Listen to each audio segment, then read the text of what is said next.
C'est ici. Laisse-moi te donner un petit conseil. Sois honnête. Bonjour à tous. Nous allons nous intéresser aujourd'hui au climat universel qui s'étale du 23 au 31 octobre 2023. Donc il se trouve que le Soleil entre dans le signe du Scorpion, tandis qu'en numérologie, le mois d'octobre vibre sur le nombre 8. Donc il y a énormément de points communs entre le nombre 8 et le Scorpion. Donc avant de vous les présenter, eh bien on va s'intéresser aux caractéristiques de chaque signe, de chaque aspect, on va dire, universel. Donc le nombre 8, le symbole, c'est un octogone, c'est-à-dire, ou un octogramme, c'est une figure à 8 côtés qui montre, au fond, dire un carré qui s'interpénètre avec un losange. Ça peut être aussi un carré mis pointe en haut. Donc ce symbole montre, on va dire, l'association entre le matériel et le spirituel. Il montre aussi la notion d'ordre terrestre pour le carré à plat, on va dire, et la notion d'ordre céleste avec le losange pointe en haut. Tout cela nous montre que le 8 est relié au principe du karma, à la loi de cause à effet. Donc c'est un bon mois, durant ce mois d'octobre, pour essayer de mieux comprendre son karma personnel, karma positif et négatif, de façon à se sentir plus responsable de sa vie et de tout ce qui peut nous arriver. Il peut être aussi intéressant, vu le contexte actuel, eh bien, de s'intéresser un peu à l'histoire de certains peuples ou de certaines régions du monde pour mieux comprendre le karma qui est en train de se jouer actuellement, notamment avec la guerre en Israël, et en Palestine, puis aussi en Ukraine, eh bien de sentir comme concerné par le karma de l'humanité qui, au fond, se manifeste de façon brutale, expéditive, on pourrait dire, pour certaines choses. Et donc, il y a ce besoin de comprendre les choses avec recul, de ne pas être dans l'émotion, parce que bien sûr, les médias officiels font tout pour que ceux qui ne veulent pas penser soient dans la peur, dans la terreur, et donc, pour être de ce fait, sont beaucoup plus manipulables et influençables. Donc le 8 nous invite comme ça à être mature, adulte, face à ce qui se passe à la fois dans notre vie et puis aussi dans le monde, pour essayer d'en comprendre les tenants et les aboutissants, les lois de cause à effet. Et pour ça nécessite de s'intéresser à la fois à son histoire personnelle, de comprendre en fait, de voir les liens qu'il y a entre différentes situations que l'on a pu vivre, différentes pensées qu'on a pu avoir, différentes paroles ou différentes actions ou différentes émotions qu'on a pu exprimer. Donc c'est valable au niveau individuel, mais c'est aussi au niveau mondial. On pourrait aussi s'intéresser, en tout cas pour ceux qui le souhaitent, durant cette période, pour mieux comprendre vraiment ce qui se joue au-delà du premier plan d'action, d'image, au-delà, ces conflits, ces tensions, les guerres, ça résulte de quoi au fond? Quel est l'arrière-plan spirituel qui se cache derrière tout ce qui se passe actuellement dans le monde? Donc le 8, il est beaucoup comme ça, dans cette interaction entre la partie visible, les apparences, et la partie invisible, la partie spirituelle derrière, qu'il faut comme mettre en lumière pour saisir réellement ce qui se joue, et de ce fait avoir du recul, faire preuve de discernement, faire preuve d'une bonne appréciation, c'est-à-dire qu'on pèse les choses à leur juste mesure, pour justement essayer de voir individuellement qu'est-ce que l'on peut faire en développant certaines qualités, en méditant sur la paix ou sur l'amour, sur le pardon notamment, pour justement permettre à ce que ces énergies négatives collectives puissent s'apaiser un peu, se calmer, et que ça puisse tendre vers vraiment la notion de respect, des différences, de tolérance, et non pas de vengeance ou de destruction comme on peut le voir actuellement. Le 8 est aussi relié au Christ, hein, c'est le nombre du Christ, donc d'où l'intérêt de s'intéresser aux évangiles. D'ailleurs, bon, voilà, on fait un petit aparté par rapport au scorpion. Le scorpion doit se transformer en aigle. Or l'aigle, eh bien, c'est le symbole de Saint Jean, l'évangéliste. Donc il y a bien une sorte de spiritualisation, de christification, on va dire, à faire par rapport à certaines choses. Et donc le 8, durant ce mois d'octobre, eh bien, c'est un moment idéal pour se relier au Christ, à son histoire, au-delà de l'aspect vraiment religion, mais de s'intéresser vraiment à qui est le Fils de Dieu qui est venu sur terre. Donc à vous de trouver aussi, j'en parle dans certaines de mes vidéos de certains livres, tout ça, donc à vous de chercher également. Mais voilà, le Christ, il a apporté il y a 2000 ans l'amour du prochain, le véritable amour individuel, ainsi que le pardon, plutôt que de rester dans la loi du talion, qui est œil pour œil, dent pour dent, donc ça touche, au fond, ça repose sur la vengeance. Alors que le Christ, voilà, nous apporte cette capacité à pardonner à ceux qui nous ont offensés, et à pardonner, à cultiver le pardon dans de multiples situations de notre vie, puis aussi comprendre l'importance du pardon pour l'histoire de l'humanité, tout ce qui se joue actuellement. Donc voilà un petit peu ce qu'on peut dire. Donc pour terminer avec ce nombre 8, ça veut dire que le mois d'octobre, comme je l'avais dit dans ma précédente vidéo où je traitais du sujet entre le 1er et le 22 octobre, ça peut être un mois très karmique par rapport à l'aspect des peuples, de l'humanité, et on voit que ça éclate au Proche-Orient notamment. Avant de rentrer dans le signe du Scorpion, sachez que pour ceux qui ne l'ont pas encore vu, avec mon ami Marc qui est astrologue, nous avons réalisé une vidéo sur l'éclipse solaire qui a eu lieu le 14 octobre. Donc nous sommes toujours dans cette période d'éclipse solaire qui avait commencé 10 jours avant, donc c'est-à-dire aux alentours du 4 octobre, et qui là va s'étaler sur plusieurs semaines, voire plusieurs mois. Donc on est toujours dans cette ambiance où au moment de cette éclipse solaire, eh bien il y a eu comme des forces anti-balance qui sont remontées des profondeurs de la Terre. Et donc ces forces anti-balance, elles reposent sur quoi? Elles reposent sur la notion de chaos, de destruction, d'injustice profonde, d'opposition systématique, de manipulation relationnelle ou des peuples. Donc on voit bien que voilà, ça, avec tout ce qui se passe actuellement au niveau de l'actualité, on voit que ces forces anti-balance, elles se déchaînent. Et ça risque de s'amplifier justement avec cette entrée dans le signe du Scorpion. Donc, le Scorpion, eh bien, il est composé au niveau de son sigle d'un M et d'un Dar. On pourrait aussi voir une flèche qui remonte. Le M fait le lien avec la notion de matière primitive, de matière primordiale, on va dire. Donc ça touche de ce fait la matière, notre lien à la matière, mais ça touche aussi le lien au corps, aux instincts, à la sexualité. Et donc le Scorpion, voilà, il est très passionnel à la base, et il doit apprendre à se maîtriser, parce que sinon il peut basculer dans des extrêmes un peu fous. Et cette notion de dard nous montre, comme le Scorpion il pique, donc ça peut être agressif, ça peut être destructeur, voire autodestructeur. Mais on peut aussi voir ce dard comme une flèche qui remonte, comme si il fallait prendre du recul par rapport à la matière, et donc là, passer du Scorpion à l'aigle. Voilà, s'élever. Donc le signe du Scorpion est entier. Voilà, donc il ne mâche pas ses mots, on va dire. Donc il aime bien tout ce qui touche à l'énergie, au magnétisme, au pouvoir, à la sexualité, aux passions.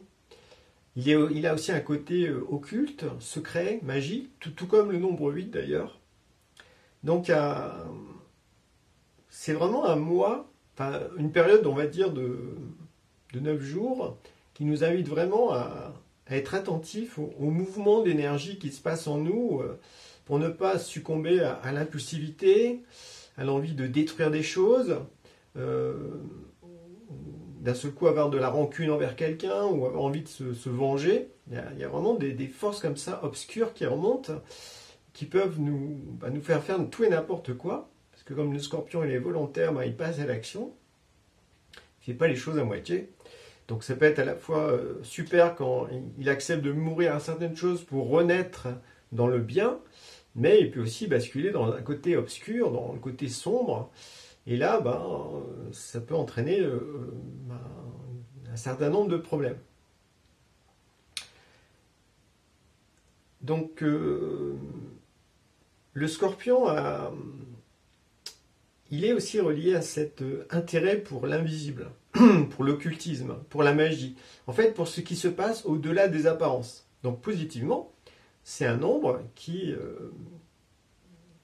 apporte la faculté de s'auto-analyser, d'oser voir les choses clairement en face en soi, de ne pas se leurrer, de ne pas se la raconter, de ne pas se mentir, oser voir au fond le mal en soi, mais aussi son bien, c'est très important, hein, il faut s'équilibrer, parce que si on voit que le mal, en fait le mal nous happe, alors que c'est important de voir le mal, mais de ne pas se rentrer dans son monde, rentrer dans son jeu, mais au contraire, au fond, le voir avec la lumière du bien.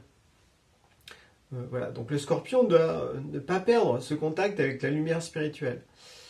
Mais voilà, quand il descend dans la matière primitive, dans ses instincts, quand il s'attache uniquement au bien matériel, à l'argent, au pouvoir, eh bien, il perd ce contact avec le monde spirituel, et de ce fait, il tombe dans les ténèbres, et là, il peut faire des conneries, on va dire. Et comme le scorpion, il a une force de régénération, eh bien, il peut très bien, effectivement, plonger bas, mais il peut aussi remonter aussi. À partir du moment où il le décide, c'est comme si en lui, il a aussi une force de régénération, de résurrection. Donc là encore, on pourrait faire le pont avec le Christ et sa victoire sur la mort, la résurrection. D'ailleurs, Saint Jean, en fait, dans les évangiles, il a été ressuscité par le Christ. Donc ça montrait aussi le fait qu'il passait une initiation, parce que le scorpion, il est très relié à la notion d'initiation, c'est-à-dire qu'au sein d'un cheminement évolutif, spirituel, ésotérique, eh bien, on passe des caps et on ouvre sa conscience à d'autres réalités. Donc voilà un petit peu pour le scorpion. Alors, qu'est-ce qui réunit vraiment le 8 et le scorpion? Eh bien, c'est cette interaction entre le monde des apparences et le monde invisible. Donc ça touche la magie, ça touche le fait d'oser voir les choses en face, de ne pas en rester aux premières impressions, mais de chercher la vérité qui se cache derrière le voile des apparences, derrière au fond le décor qui se joue devant nos yeux. Eh bien, quelles sont les forces spirituelles en présence qui se retrouvent derrière, à la fois les forces bénéfiques mais aussi les forces maléfiques, donc les forces de la lumière et les forces de l'obscurité. Donc oser voir ça en face. Donc le 8 et le scorpion, quand ils sont bien vécus, ils osent voir le mal en face. Ils ne vont pas le fuir. Ils vont oser le voir en face, mais ils vont pas rentrer dans le conflit. Ils ne vont pas se mettre au niveau du mal. C'est-à-dire qu'ils ne vont pas être dans l'attaque, dans la violence, dans l'agressivité. Ça va être plutôt, on va dire, un combat pacifique qui repose sur le lien à la lumière, le lien au monde spirituel, à une force solaire que l'on porte en soi, et qui va permettre au fond de résister au mal qui s'agite, qui veut nous faire réagir. Et petit à petit, eh bien, le mal va perdre de sa substance, parce que en fait, le mal se nourrit en fait, de l'énergie qu'on lui donne. Mais si on arrête de lui donner à manger et qu'on ne rentre pas dans son jeu, donc c'est-à-dire qu'on ne fait pas preuve d'agressivité, on n'a pas envie de se venger, on prend sa part de responsabilité de ce fait dans ce qui arrive, on se sentant pleinement adulte, et donc on veut être maître à bord, on veut se maîtriser, eh bien on va plutôt lui envoyer de l'amour et de la lumière, et il n'aime pas du tout ça, parce que ça le fait fondre, et petit à petit, eh bien, hop, le mal peut se dissoudre, voilà, exploser en quelque sorte, un peu comme dans Matrix, tout à la fin où Neo, il ressuscite en fait, hein, grâce à l'amour, grâce au baiser de Trinity, qui lui exprime qu'elle l'aime vraiment et qu'elle sait qu'il est toujours vivant, alors qu'il est mort, on va dire, dans la matrice. Mais justement, il y a cette résurrection qui est là, grâce à l'amour. Donc c'est un beau message, et après, il ne combat plus le mal comme avant. Il rentre dans le mal, en fait, dans l'agent Smith, et il le transforme depuis l'intérieur. Donc on voit vraiment que le 8 et le Scorpion nous invitent au fond à combattre le mal différemment, non pas par l'agressivité, par les armes, tout ça, mais au contraire avec un cœur ouvert, pacifiquement, mais avec la force de la lumière et la force de l'amour. Donc voilà, ça touche le Scorpion et le 8. Qu'est-ce qu'on peut dire d'autre? Il y a ce besoin dans ces deux aspects universels de mourir à quelque chose pour renaître sur des valeurs plus nobles, plus subtiles. Donc ça veut dire que c'est une période qui peut nous mettre face à notre attachement à la matière, notre attachement à d'anciennes histoires, à des choses qui ne sont pas réglées, qui nous alourdissent, qui nous plombent. Et là, ça touche au fond le fait de mettre la lumière sur une partie de son karma. Eh bien, on peut, durant cette période, c'est comme faciliter, on peut vivre une sorte de mort-renaissance dans un domaine de vie, ou par rapport à une relation, ou par rapport à un projet, par rapport à quelque chose qui est important, où on sent vraiment qu'il y a des forces de mort en nous, qui nous plombent, qui nous tirent en arrière, mais tant qu'on n'a pas compris pourquoi on reste attaché à ces forces de mort, eh bien on ne peut pas s'en détacher, on ne peut pas ressusciter dans notre conscience. Donc c'est une bonne période pour faire un travail sur soi, pour oser voir une partie de son karma qui est à régler, négative, pour justement développer en contrepartie un nouveau bien, une nouvelle capacité, un nouveau projet, une nouvelle qualité qui va permettre à notre esprit de se révéler davantage. Donc il y a vraiment cette dimension comme ça de passer d'un état à un autre, que ce soit avec le 8 et le Scorpion. Et donc c'est comme s'il fallait mettre la lumière sur une partie secrète en nous. Donc le secret, le secret, tout comme l'espionnage, tout ça, c'est très relié au 8 et au Scorpion. C'est un peu les ambiances cachées, dans l'ombre, on ne sait pas trop ce qui se passe. Et en fait, ça veut dire qu'en nous, il y a aussi des choses qui se passent, et il faut les mettre en lumière pour les dévitaliser, et puis voir en quoi, on va dire, ces travers que l'on peut avoir, cachent ou emprisonnent des belles qualités que l'on a en soi, mais qui ne peuvent pas se déployer parce que elles sont comme mises en prison par notre travers, le travers que l'on a. Donc d'où le fait de plus on met la lumière sur un de nos défauts, une de nos faiblesses, un de nos manquements, avec courage, il faut oser voir les choses en face, et plus, on peut libérer un nouveau bien qui va s'épanouir dans notre vie et lui apporter plus de sens et permettre à notre esprit de se révéler davantage au sein de ses relations, dans son monde, dans son travail, dans sa créativité. Voilà, donc il y a une sorte de passage d'un état à un autre, mais pour ça, ça nécessite d'avoir le courage de voir ce qui ne va pas en soi, puis aussi dans le monde. Parce qu'en fait, le monde, vu tout ce qui se passe, s'il y a des choses qui nous font peur, qui nous terrorisent, qui nous inquiètent, c'est que ça fait écho aussi en miroir, mais à une petite échelle, des choses que l'on porte en soi, qu'il faut oser voir clairement en face à face, pour pouvoir y résister et nourrir en contrepartie un nouveau bien. Donc par rapport à cette notion de, on va dire, on est un peu comme dans Matrix, on est dans une matrice où il y a ce qu'on veut nous montrer. Les médias sont très forts pour ça aujourd'hui. Ils nous montrent une certaine scène sous un certain angle, mais ils ne nous montrent pas les choses à côté qui ne vont pas dans leur sens. Donc il faut oser voir les choses en face, clairement, pour après, derrière ça, découvrir quels sont les enjeux spirituels qui se jouent actuellement au sein de l'humanité, puis aussi dans notre vie, parce qu'on a aussi des choix à faire qui sont entiers. Le 8 et le Scorpion nous invitent à prendre de grandes décisions. On ne peut plus être tiède, on ne peut plus être, on va dire, avoir les fesses entre deux chaises. Il faut clairement choisir son camp, et il y a des choix à faire, il faut y aller franchement. Sinon, ben, on reste prisonnier du passé et en fait, là, on est comme dans un refus d'évoluer, on est dans un refus de changer, de se transformer. Et donc, on s'attache à la matière, aux apparences, on s'identifie encore plus à notre corps physique, et donc on s'alourdit, et le contact avec la lumière eh bien, disparaît de plus en plus, et donc on se fait happer par le bas. Donc, il ne faut pas rentrer là-dedans, cela va de soi, mais pour ça, ben, ça nécessite d'oser voir les choses en face. Donc par rapport à cette notion de passer au-delà du voile de la matrice, eh bien, j'avais envie de vous parler d'un nouveau livre qui vient de sortir et qui s'appelle Lumière dans la matrice de Pierre Lassalle. Donc on va dire, c'est aux éditions Terre de Lumière, c'est un livre qui est sorti en septembre. Donc c'est un livre qui décape, sachez-le. L'auteur dit clairement, explique clairement les arrière-plans spirituels de ce qui se passe actuellement dans le monde et au sein de l'humanité. Donc ça vaut le coup de le lire, même si ça peut chahuter, on va dire. Là encore, il faut du courage. Hein.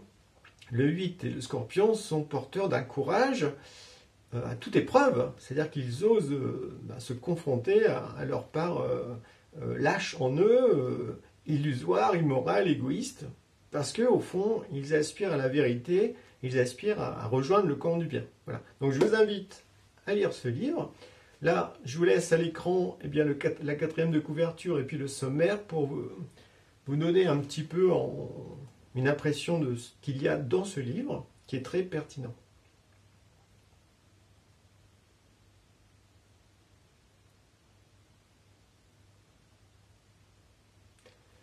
Donc sachez que l'auteur a aussi réalisé certaines vidéos, donc vous les trouverez sur le site Les Éditions Terre de Lumière, sur YouTube, donc n'hésitez pas à aller les voir, donc c'est toujours instructif.